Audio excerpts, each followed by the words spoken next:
And I think with anxiety and mental health, the idea of creative visualization that can be very difficult for folks who have a brain that is predisposed to obsessiveness, Sure. right? Where if you say to someone like, hey, like, okay, so you're going to a job interview and, Joe Dispenza would say, picture, being at the job interview and doing well and not being nervous and walking out of there with an offer in your hand and all that. Like, if that works for you, that is amazing. And certainly do that.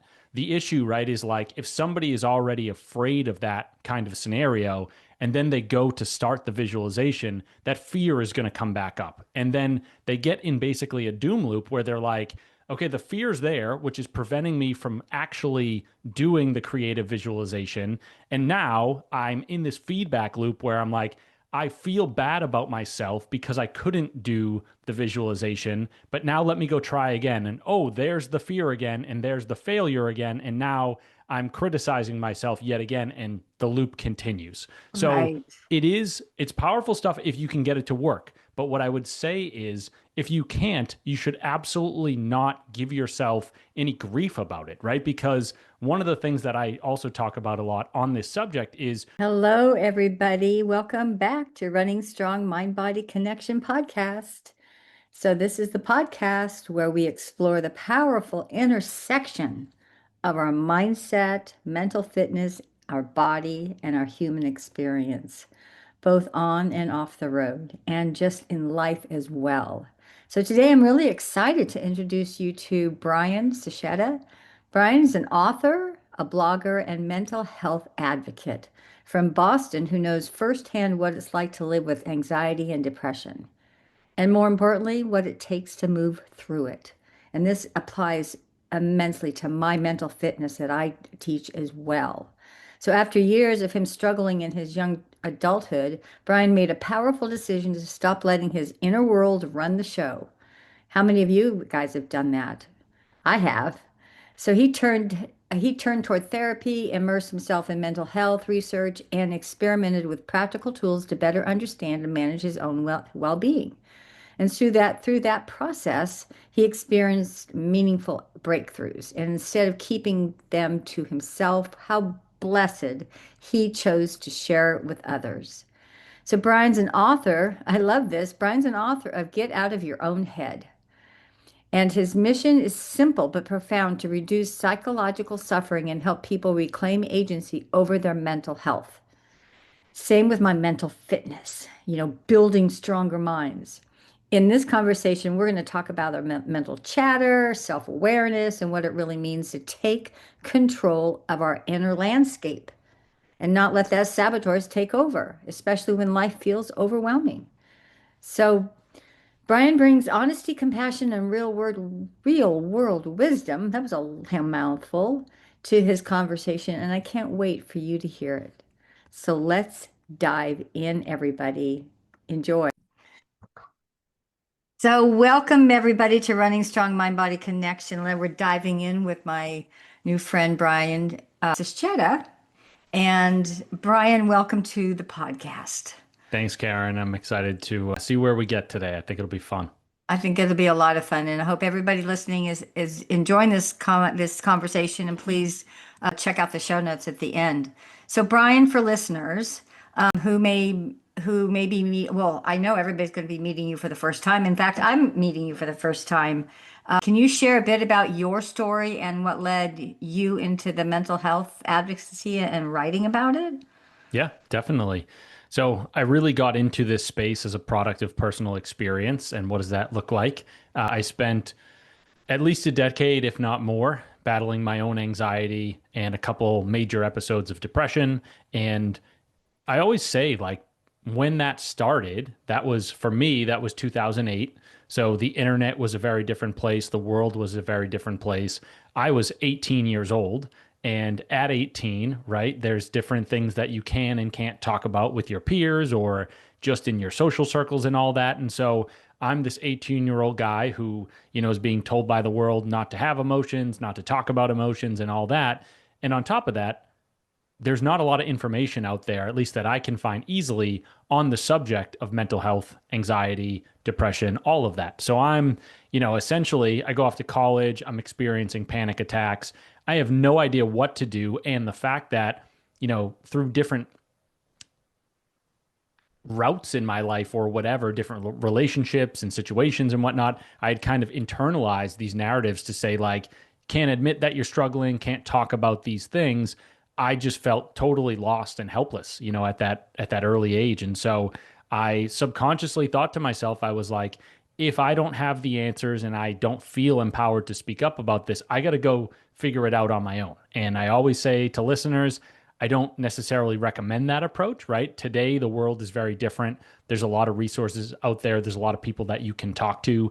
And I think the conversation around mental health is larger now, where the average teenager, I would hope, has a better understanding that they can go speak to somebody.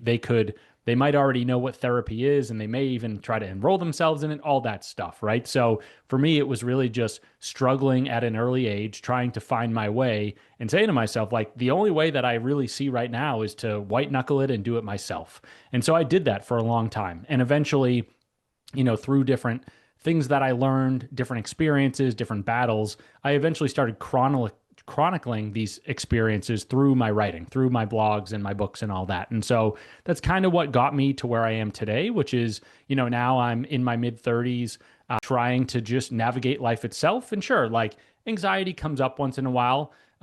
I'll be honest and say I'm lucky that it's been a while on the depression front, but like, life has its ups and downs. We all have our challenges. The difference is that today at this age, I have my toolkit. I have my different tactics and strategies that I can use. So I have a good foundation, and that keeps me afloat. Whereas at 18, I had no strategies at all. So what I'm trying to do is show people that way earlier, right? So reach those folks and say, here are some of the things you could use in your own life to bolster your own mental health journey without struggling or floundering as long as I did. Brian, I honor you for this, and at the age that you're at, and I hear you. Can you? And I'm I'm a whole lot older than you, and the same thing. There was nothing out there because there was no internet, and the ability to try to find help and whatnot. So I ended up in a library, finding books on what's wrong with me. Now I didn't have the emotion of depression, but I had the emotion of feeling lost and alone and ashamed and all that stuff. And pulling out of that. And then it wasn't, and you're absolutely right. Today, there's so much information on the mental health and whatnot. And I dove into, my journey took me into the mental fitness side of that, on paying attention and learning about our inner critic, learning about those voices in our head that telling us, you're not good enough and you're not this, and these are the lies of our inner voice. That's not the truth of who we are. And so I have a whole boot camp I take people through, which transforms their lives. So with that said, what was your inner voice telling you when you were going through that? Can you remember? Can you recall that? I mean, certainly a lot of things, right? I would say sort of a battle or seesaw between negative and positive emotions. So the negativity saying, oh my goodness, this is so bad, having these feelings of anxiety and depression, it makes me abnormal. It makes me weird. It makes me feel as though I can't talk to other people. And then sort of, the positive side of things saying, like, okay, look, like, I'm going to figure this out. I'm going to not let this get in my way for the rest of my life. I'm going to try to resolve this the best I can and then go lead the life that I want to. And the challenging thing with that seesaw, right, is like, we all go through those ups and downs. And it's sort of, I talk a lot about in my books this notion of like, essentially like managing your own internal state. And I apply it to computer science because, that's my professional background, and there's a good application there, which I could get into later. But, it's really like understanding that when the state that you're in, the emotional state, the mindset, the mental frame that you're in, when that changes, you literally see the world differently, right? So when you are in a spot where you are just feeling not like yourself that day, where you're feeling anxious, when you're feeling afraid, you then look out at the world and say, there is fear. There is more fear. There is another reminder why I can't go do the thing that I want to do. And then at some point, your mood changes, right? And so does that lens on the world. And you look out and you say, oh, there's an opportunity rather than fear. There's a chance for me to go do something interesting rather than the possibility that I fall on my face and things go horribly, right? So much of my work is centered around this notion of you have to manage your internal emotional state, and you have to do it.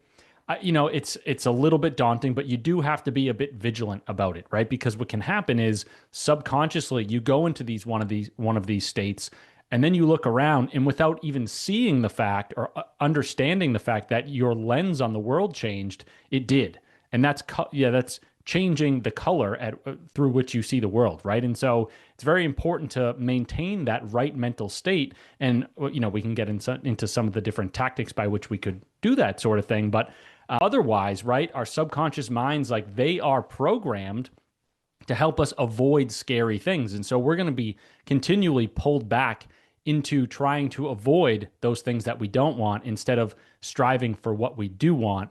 And that's just kind of, it's like our brains are wired for survival. They have that innate negativity bias. And so without being really methodical about how we use our brains and put ourselves in the right states, we can get to some pretty bad places. And so the work that I do, right, is helping to coach people through that and give them tactics to help them walk themselves through that on a regular basis. Right. Right, exactly. And I'd like to enhance on this and add to this is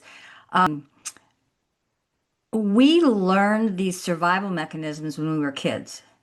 So I came from a very chaotic, destructive, toxic family life. And a child's motive in life is to be loved. That's all we know is we want to be loved and we want to feel safe. We don't know how to reason. We don't know how to be logical. We don't know how to be wise. We're just 5 years old trying to navigate through life and feel happy and in survival mode. And when we do that, we create these scenarios as a child that's our happy place that we created in our brains, in our subconscious brain, and it sits there. But when we become adults, these are the actions that happen to sabotage us. And so when we all know about the amygdala hijack. We all know about the amygdala. It's there. That part of our brain is there for survival. It's there to be going out and hunting and gathering, and then you come home and you thrive in the happiness of food and the family. So the amygdala is used to, it knows it's on survival. So it knows that when you put yourself under stress, and stress is a big word for a lot of different emotional feelings, and anxiety, depression, overwhelm, burnout, frustration, all these feelings. The brain doesn't know that we're not being chased by a tiger, so it stays in that mode and it creates toxins in your body. It creates disease in your body. And that's a lot of people that I've coached have this illnesses in their body when it's actually coming from the thoughts in our head. Because what we think is what we manifest. And so the same thing, you made one comment, and this is the one thing that I do teach, and there's the sage side of us. We all have that inner wisdom. We all have that inner love. The depths of our soul is love. And there's a perspective I teach, and I ask people to write this down, and I ask people to just think about it and bring it into their world, is that in every situation or circumstance, there's a gift or opportunity. And so I'm going to point out, and correct me if I'm wrong, but you went through all that. And what did you learn from that? And it brought you to where you are today, that you're able to help people, from your own experiences. That's the gift. And same with me. I came from a very toxic whole, we all had that dark moment. And we had a choice at that dark moment to do one or two things. And that choice for me was, and this is where I am today. So that was the gift for me, is that I learned from that, you learned from that, and we step into this opportunity in our life. And we have the ability to teach people. And I teach people simple techniques of just, it's all about being in the present moment because your thoughts are either of the past or the future, really. And we have 90,000 thoughts going through our head. Have you researched any of Dr. Joe Dispenza's stuff? I listened to a couple of his books. I do like his teachings. I think the thing that I have trouble with at times, and something that I talk about a lot in my own work, is he does border right on the line of the law of attraction. And I think with anxiety and mental health, the idea of creative visualization that can be very difficult for folks who have a brain that is predisposed to obsessiveness, Sure. right? Where if you say to someone like, hey, like, okay, so you're going to a job interview and, Joe Dispenza would say, picture, being at the job interview and doing well and not being nervous and walking out of there with an offer in your hand and all that. Like, if that works for you, that is amazing. And certainly do that. The issue, right, is like if somebody is already afraid of that kind of scenario and then they go to start the visualization, that fear is going to come back up. And then they get in basically a doom loop where they're like, okay, the fear's there, which is preventing me from actually doing the creative visualization. And now I'm in this feedback loop where I'm like, I feel bad about myself because I couldn't do the visualization, but now let me go try again. And oh, there's the fear again, and there's the failure again. And now I'm criticizing myself yet again, and the loop continues. So Right. it's powerful stuff if you can get it to work. But what I would say is if you can't, you should absolutely not give yourself any grief about it, right? Because one of the things that I also talk about a lot on this subject is sure, I think for people, right, the idea of manifesting something, doing the visualization, that's great. And if folks feel as though that worked for them, that's awesome. At the same time, like I don't agree with the notion that everything must be created in the mind first, right? Because if it had to be, there would be no such thing as surprises, right? There are times where we go out and things happen that we have never thought about in our entire lives. And so we didn't necessarily bring that from our mind into reality. It just happened. And so what I say to folks is, yeah, don't give yourself that grief. If you can visualize it, that's awesome. If that helps you feel good, even better. But if you're sitting there saying to yourself, like, oh, I'm going to this job interview and I can't visualize it, therefore I'm never going to get the job, you're just fueling that doom loop. And that is nowhere that Yes, you want I to be. agree. Absolutely, absolutely. And that's a really, really good point. Um, so, with that, how do you teach your people to get out of that doom loop? Yeah. So, like, it really comes back to the foundation of the understanding that you don't need to visualize if you don't want to. Right. So, I say to folks, like, again, think back to your childhood, think back to college, think back to some opportunity that was similar to the one that's in front of you where you didn't visualize that outcome and it still came to fruition. Right.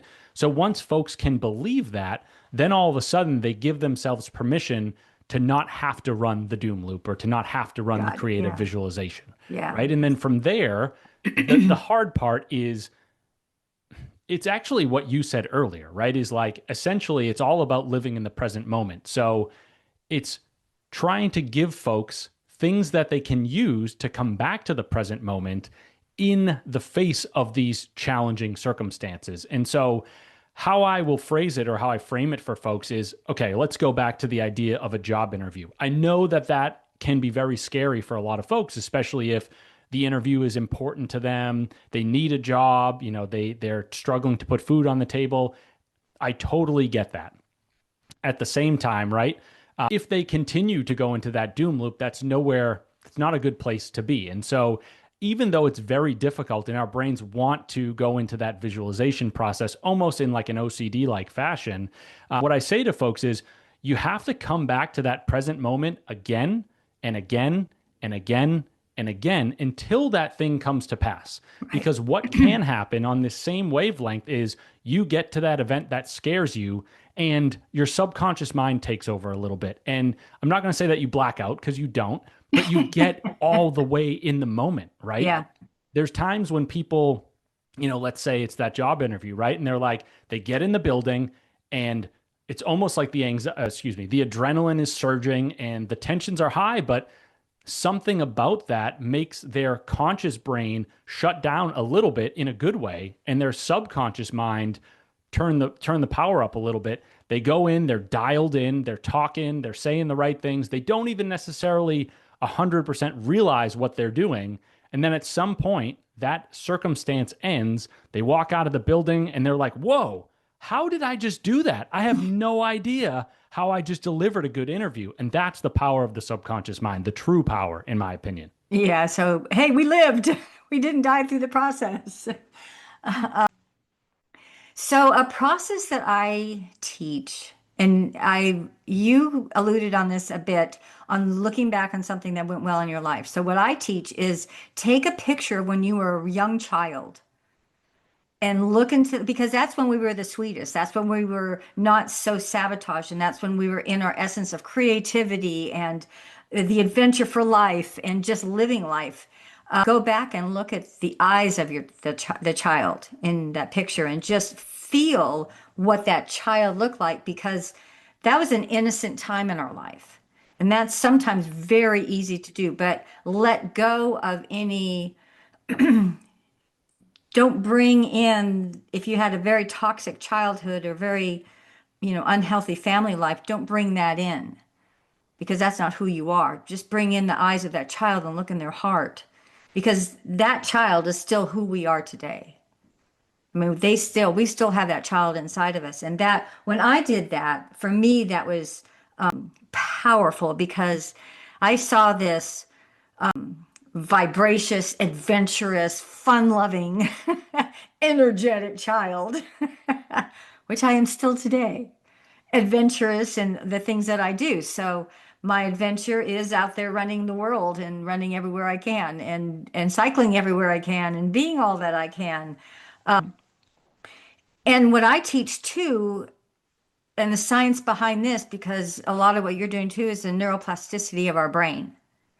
And we rewire our brain. And I love this because when I was a young child, we were told that, as you get older, your brain shrinks and you have no more brain. It's like it was that doom. But that's not true. And I love the merging of science with, and that's how Joe Dispenza is.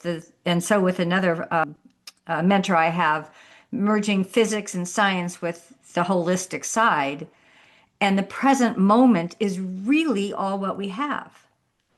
And we're so lost in our head to be the past or present and fearing and all this stuff, that if you just come to the present moment, and I have tons of simple tools that you can use. Just, if you just did a 10-second of just focusing on your body somewhere, 10 seconds, and do that 5 times a day and repeat that every day, you will rewire your brain.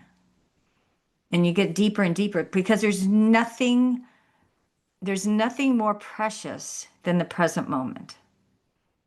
And there's nothing more precious right now at the present moment with you on this podcast I and my cat appreciate that. behind me. Nice. There's an excerpt that I highlighted when I read one of Joe Dispenza's books, and I don't know the quote off the top of my head, but he was basically saying that any time that you start thinking off into the future, now I think probably the condition here was that he was saying you start thinking about something slightly negative off into the future, right? If Yeah. if you're thinking about like, hey, I'm gonna buy my dream car, like that's exciting, that's a good thing. But anytime your attention moves from the present moment off into the future over something where there's uncertainty or fear or whatever, you're sending a signal to your mind, to your brain that says, we are not safe in this present moment. There exists a threat off in the distance, off in the future that we need to be ready for. And so that signal then prompts our nervous systems to turn on the alarms and get the sympathetic nervous system wired up and revving, which is essentially where fear and anxiety come from, right? Right. When our heart rate quickens and the blood rushes to our extremities and all of that, there's not all that much physiologically speaking that is different between that and the experience that we have when we are fearful or when we are anxious. Now, sure, like you could go on a roller coaster and your heart could be racing and you could be like, this is exciting, I'm having a good time. But still, the underlying physiological mechanism is, you're in that heightened state of arousal. You bring in a little bit of that negativity or uncertainty, and all of a sudden you're in that state of fear or that state of anxiety. And so the message that he was putting forth in that book or in that section was saying, if you think about it, like, it's not meant to be woo woo, it's really meant to be practical and scientific. If you follow what I just said, or I repeated that he said, he's like, the idea is all you have to do, and it's obviously not this simple, or it's not that easy. All you have to do is come back to the present moment, because, again, it's I do want to stress, it's not meant to be flippant. It's not meant to say like it's that easy. But if you think about it, it's like there are always things that could go wrong, right? And but they haven't necessarily happened yet. When we are thinking negatively off into the future, we often think to ourselves that we know exactly how things are going to play out. And very rarely do they occur in that fashion. There's another quote that I love to recite. It's kind of contested as to who said it, but it's something along the lines of, I'm an old man, I've known many troubles, some of which actually happened. And it's that idea that we create a lot of our own suffering as we project off into the future, thinking that we know how things are going to go. And then that situation or something related to it comes to pass. And hey, maybe it's still not great, but it's usually different than how we pictured it. And so for me, especially, like the 10 years of work that I did, you go through enough of those instances where you're like, I'm so anxious about XYZ. I'm so anxious about this happening, that happening, whatever. And then you get to the other side of it, and it's not to minimize it, but it's to say, look, I'm doing this thing where like a lot of this energy is wasteful because it's not helping me get anywhere. And sometimes I come out on the other side of, some anxious situation where I was revved up for multiple days, and then the thing didn't even happen. The person canceled on me or whatever. And you're like, that was so dumb. Like, what am I doing to myself? And so again, it's not always that simple or that easy, but coming back to the present moment and remembering the fact that nothing is real other than what is in front of you today. Everything else is just speculative. Yes, and I love that. I don't know how many times I've done that, where as much younger in my years is freaking out and worrying about what's going to happen. Am I going to get this? Am I going to get that? And you spend so much energy and wasting in your body that it never happened. And so I teach, there's nothing better than being in the present moment and focusing on sensation in our body. Feeling your feet on the floor, feeling yourself sitting on that chair, feeling your body there. And when you can do that, you don't have to analyze, you don't have to project, you don't have to fear it. You just be in that moment. And the one thing that comes with us every single day is our breath. How many people listen to their breath? It's so natural, it's so automatic, it's so giving all the time because it keeps our heart going, keeps the blood flowing through my body, keeps me moving, that I never give credit to my breath. So, Yeah. but And I mean, it's, a lot of us are stressed out all the time, which yeah, which means that we're breathing at a more shallow rate, or hmm, in a more shallow fashion, and right. that actually kind of perpetuates some of that stress. So it's almost like the way that you breathe can not only indicate the state that you're in, but it can also lead to it. So if we want to come back to that present moment, again, it's one of those like really simplistic things that, if you actually take it seriously, is profound, which is to take 10 seconds, do some deep breathing, get that deep exhale. Because when you get that exhale, you activate the opposite of the fight or flight response, which is the parasympathetic nervous system. I mean, that is emotional regulation. I want to say 101, but it's almost higher than that, because it feels simplistic, it feels rudimentary, and yet so many of us struggle with that. It's ancient wisdom that is always eluding us. We were never taught that as a kid. I was taught to think of everybody else. I was taught to, do everything for everybody else. I never was taught to be me. And then chaos in the family brings on that worry, that fear.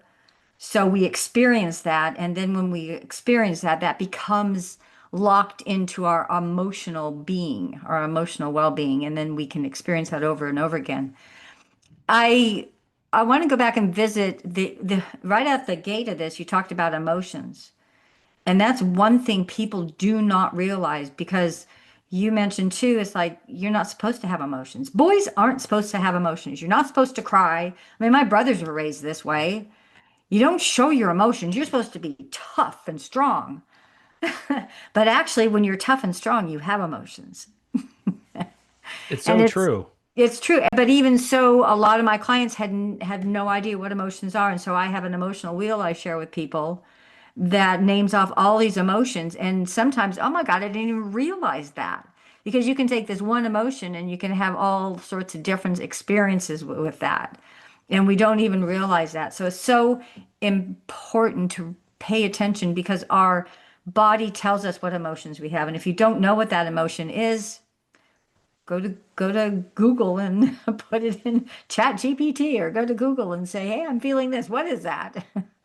For But sure. it's It's go ahead. it's fascinating because to what you said, right? When you say to yourself, you can't have emotions, you don't have emotions, whatever, that is like a false sense of masculinity in Oh, the sense that like you are awesome. you are completely powerless, right? Your Yeah. emotions have so much control over you and you are unwilling to talk about them. Like, it's funny because I remember growing up and I don't remember exactly what age it was, but I remember like projecting off into the future and thinking to myself, like, okay, so men aren't supposed to cry. So like, let's say, I'm in a relationship and, my parent dies or my grandparent dies or whatever, like, am I not supposed to cry? And it's like, just going through actual experiences in your life and realizing that, like, yeah, sure, maybe you don't want to cry at the grocery store or whatever, but like having real emotions and working through them is one of the most powerful character traits that you can have. And once you own that and you're like, you know what, like, this is part of the way that I regulate myself, this is part of the way that I work through my difficulties, it gets you back on track faster. And those emotions don't have as much power and control over you anymore. You look back and you're like, wow, I thought I was like masculine because because I didn't cry and I didn't complain about things or whatever. I was actually so afraid. I was so afraid to open up and say anything and admit that I'm a human being with friggin' emotions, and it's just funny to look back. Yeah, I love this. There's a I studied with Dr. Tal Ben-Hara, and he's on the Happiness Academy. And so the SPIRE model is about our spiritual, physical, intellectual, relation, and emotional being. We are a whole being. And the gift that we are humans with emotions. These CEOs I have, my cats, they don't have emotions. They're just like, okay, whatever. A dog will like be whatever. I've stepped on their tail and they don't hold it against me. But we do, and if we look at that as a gift, the gift that we are all human, and that's what makes us so amazing is we have emotions and we can express it. So I do where I live, I run here. So I'm training for a big race this year. And my girlfriend and I were doing intervals coming up this hill, and there was a guy running down, and we stopped him. We know him. He had a tissue in his hand because his father died, and he's crying while he Oh runs. my God. And I'm like, can I give you a hug? Yeah. He would just express his emotions. And then I had a cycling buddy of mine who and lost his daughter to a drunk driver. But he would cycle, sing, and cry. And so when we cry with those emotions, it just relieves us of all these traps that we think we place on ourselves and we think we shouldn't have because that's what makes you a beautiful human being, male and female. Yeah, for sure. So yeah, it's just great, great, great, great, great conversation. So share a little bit about your book. Yeah, so I've got two books. They're similar in the sense that like they each tackle a condition in the mental health space, right? So the first one is based around anxiety. The second one is based around depression. The approach is essentially like I take stories from my own life because I've dealt with both of those things, and I've made some progress with them, right? So I take stories from, my battles with anxiety, my battles with depression, and then I weave in the latest psychological research and talk about how I use that research to help myself through my own struggles. And then I invite the reader to do something similar, right? So it's a little bit of like, it's sort of memoir-y ish, in the sense that there's a lot of personal stories in there, but it's also meant to be informative, helpful, practical, that sort of thing. So I am throwing a lot of ideas out at the reader to say, like, hey, for example, in book one, I have this framework called the 10 steps to getting out of your head. And they're just 10 simple ideas that folks can use when they're feeling anxious to help walk that fear back, right? So when they come away from my book, what I want them to take away is to say, okay, I didn't necessarily love every single idea in the book. That's life. That's going to happen, right? But I found 6 things that Brian talked about that were helpful for me. And so the next time that I find myself going into an anxiety provoking situation or feeling anxious, I'm going to pull out those 6 tactics and I'm going to run through them. And that's going to try to help me regulate myself. Now, I will say on the anxiety front, I do have to talk, like in the book, I have to talk about kind of, in the moment fear and walking that emotion back, as well as building a life that leads you to less anxiety in the first place, right? So if you think about like, hey, if you say to yourself, I'm in a very stressful environment, I have a very stressful job, my home life is very stressful, that amount of stress is going to tip you into more anxiety than somebody who leads a less stressful lifestyle, right? Right. So we kind of have to hit these different topics on all angles or rungs of the ladder. So what I really want somebody to come away with from specifically the first book is to say, okay, here are the high level changes that I need to make in my life in order to reduce my stress load and therefore get into less anxiety in the first place. But then when I get into that anxiety, I have my 5 tactics, I have my 12 tactics that I can pull out and use in the moment to lower that anxiety. And eventually, right, it's not like, hey, the person's never going to experience anxiety ever again. It's that they have a better frame on anxiety and they have the right tools to manage it when it comes up. Nice. So I'll post your book in the show notes on the YouTube channel. It sounds great. If I Is didn't it, send you the links already, I will do that. is it on Amazon? Yep, both of them are on Amazon. Yep. Yeah. So they're both called Get Out of Your Head, which is the name of my brand. It's, the second one is called Get Out of Your Head Volume 2. And that one's on depression. But yeah, like the overall theme, right, is like I'm trying to bring mental health knowledge to my audience in a way that is approachable and practical. I don't want to get Yeah. lost in the science. I don't want to Right. have the book be just entirely a memoir. I want folks to walk away with it and say that was enjoyable, but I also have something that I can go use in my life. Yeah. I appreciate that a lot because, and the other thing too is you don't have to pay megabucks to go to therapy.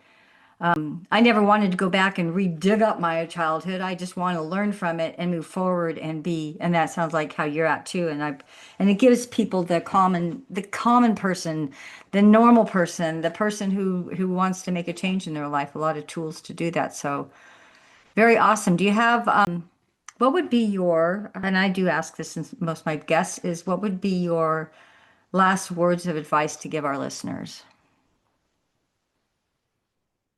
I'm going to have it fall in line with the theme of the podcast, as in the show itself, not necessarily just this conversation. But, you actually talked about, Karen, like the amygdala, the fear center of the brain and all that. I will not go on my evolutionary psychology soapbox, but I will say if you look all the way back, you see that the way our brains are wired, the way our bodies are wired, right? They're wired for that survival to get away from scary and menacing things out in the wild, a tiger, a lion, what have you.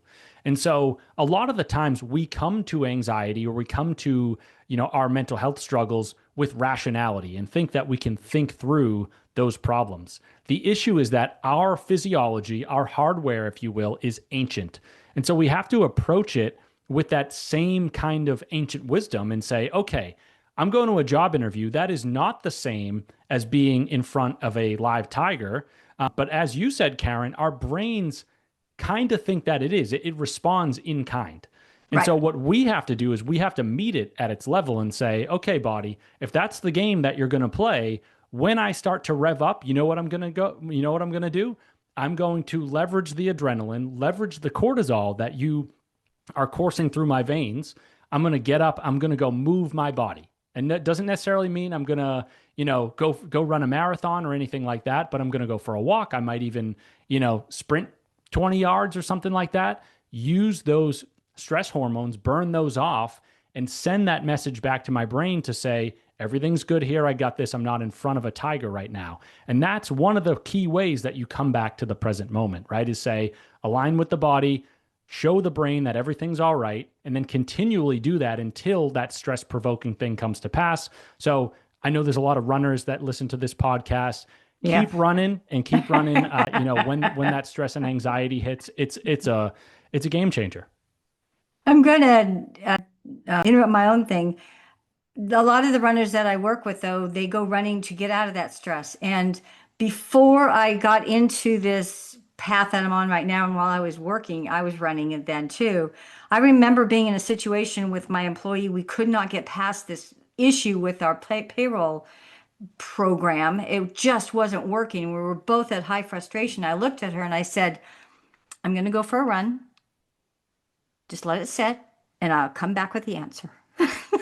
That's how it works. It's Because when crazy. you're in that, when you go, and you don't have to run, but go walk around your building, go do something physical, because when you do that, your body releases all that cortisol, all that negative energy, all that adrenaline. You're utilizing it in a very healthy way. And then you come back more calm because you've burned off that energy. And you come back, and it was hilarious too. I didn't know how I was going to do it, but when we're hijacked, we can't think clearly. And so when I went out and ran 5 miles, came back to work, and it was like, here's our answer. And we were just like right through it. It's amazing. And it's like we think we need to keep going, Right. keep pushing through and try to solve the problem. Sometimes you just have to put it down and then it solves itself. So keep running strong. Thank you so much, Brian. It's been a joy having you here. Thanks, Karen. It was nice chatting. Yeah.